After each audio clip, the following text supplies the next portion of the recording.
Hey everybody, welcome to my weekly house call, your chance to ask me your questions, and this week's question is about metabolism. One of my Eat Fat Get Thin Challenge participants asked, hey, no matter what I do, I can't seem to lose weight. I think I'm cursed with a slow metabolism. Help! Okay, well this is a common problem, but there are ways to fix your metabolism. You see, each of us was born with these little energy factories that provide the fuel to run everything in our body. These energy factories are called mitochondria, and each cell in our body has hundreds to thousands of them.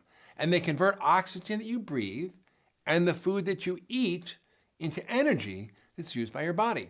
It's like having trillions of little combustion engines in your body. Now, when scientists talk about metabolism, we're often talking about the mitochondria. And if your mitochondria are effective, well, they are burning calories, and you have a fast metabolism. And if they're ineffective, they're not burning calories, and you have a slow metabolism. Now, some of this is genetically determined. If you have a parent or a sibling who has type 2 diabetes, then your mitochondria are 50% less effective at burning calories than the average person. I'm sorry. Even if you're thin, this predisposes you to weight gain and eventually type 2 diabetes. Now, the good news is that you can increase the number and the function of your mitochondria. Now, there are many things that can affect the number and the functioning of your mitochondria that you actually can control. The biggest damage to your energy system comes from your diet. When we eat lots of sugar and processed and inflammatory foods, or refined vegetable oils, or we simply consume too much food, we overload our energy factories and they get damaged. See, the environmental toxins also hurt them, like pesticides and mercury. There are hidden infections that can hurt them. Stress can hurt your energy system. Even your gut microbiome can be a problem if the unhealthy inflammatory bugs outweigh the good bugs. These bad bugs release toxins called LPS, or lipopolysaccharides. I know that's a big word, but it's LPS you can remember. And those get absorbed.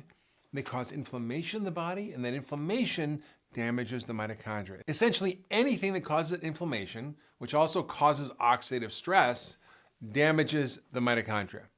Aging itself and most chronic diseases are related to mitochondrial dysfunction, including obesity, diabetes, heart disease, dementia, and more. In fact, all the tricks and studies that have shown increased longevity, like taking people up to 120 years, like in animal studies, are all based on helping the mitochondria work better.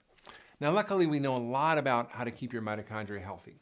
Again, overeating processed food, not eating enough powerful plant-based phytonutrients, these are all bad habits for a good mitochondria. So overeating the wrong foods or undereating the right foods can damage your metabolism. But if your body is constantly in starvation mode, it's going to hold on to fat, something our bodies are very good at doing. And if you've been yo-yo dieting or undereating or doing any calorie-restricted diets, this can cause your body to store fat. You need to make sure you're eating enough of the right kinds of foods. So eating plenty of healthy fats like wild avocados and nuts and seeds and wild fatty fish, these fats are actually the preferred fuel for your mitochondria. And there's a super fuel for your mitochondria, and it's called MCT oil, or medium chain triglycerides, and it comes from coconut oil.